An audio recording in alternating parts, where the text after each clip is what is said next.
আসসালামু আলাইকুম, আশা করি সবাই ভালো আছেন। তো আজকে একটা ঘটনা আপনাদের সাথে শেয়ার করতে চাইতেছি। সেটা হলো, আমি এখান থেকে আমার এই কিছু গাছের জন্য ওই জালটা দিয়েছিলাম, যাতে গরু ছাগলে না খাইতে পারে এর জন্য। তো আজকে হঠাৎ ঝড়ের কারণে সেই জালটা উল্টে পড়ে যায়, আর নিচে একটা চোরের বাচ্চা পড়ে যায়। বড় চুরিগুলো মুরগিগুলো যাইতে পারে, কিন্তু বাচ্চাটা রয়ে গেছে। তো এই জিনিসটা আমি লক্ষ্য করলাম বেশ কিছুক্ষণ ধরে। এই জন্য মূলত আপনাদের সাথে জিনিসটা শেয়ার করতে চাইলাম, যে দেখেন, অনুভূতি জিনিসটা সবার ভিতরে আছে। তো চোরটা আপনার অনেকক্ষণ ধরে এখানে ডাকাডাকি করতেছে, কিন্তু বের হইতে পারতেছে না। তো দেখেন, আমি যখন আসছি আর আমার ইশারা, আমার অবস্থান যখন বুঝতে পারতেছে, কিন্তু ডাকাডাকি নেই। সে আমার হাতের দিকে আসতেছে, মানে বলতে চাইতেছে যে তারা যেন সেখান থেকে বের করি। তো যাই হোক, আমি মুরগির বাচ্চাটাকে ধরলাম। ধরলে সে আরো এই চিল্লাচিল্লি বা একবারে আশ্বস্ত হইলো আর কি। এই যে কেউ আছে। তো বাচ্চাটা আমি বাইর করলাম। বাচ্চাটা বের করে আমি চাললাম যে দেখি মুরগিটা আসে কিনা।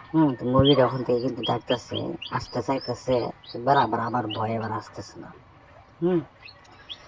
তা তা আমি চিন্তা করলাম যে বাচ্চাটা আমি দিয়ে আসি।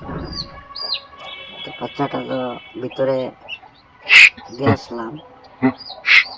দেখেন কি হয়, ঘটনাটা দেখে সত্য কথা আমি অবাক হয়ে গেছি। দেখেন, বাচ্চাটা কিন্তু উল্টা ঠুকুর পারতেছে মায়েরা ফেলার জন্য,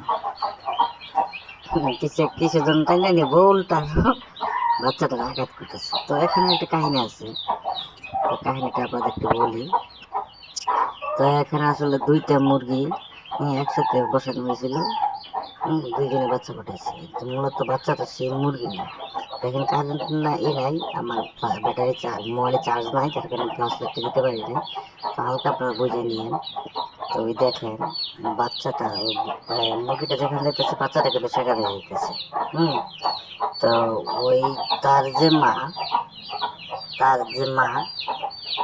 হ্যাঁ, আর আরেকজন যে তার মা যেটা না, সেটা কিন্তু তার আঘাত করতেছে।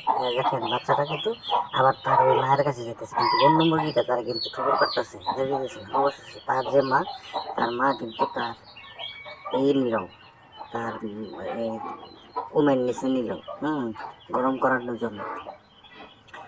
তো আসলে অনুভূতি জিনিসটা, যদিও সে পশু, আসলে কম বেশ সবার ভিতরে আছে, এটা একটা আল্লাহর প্রদত্ত।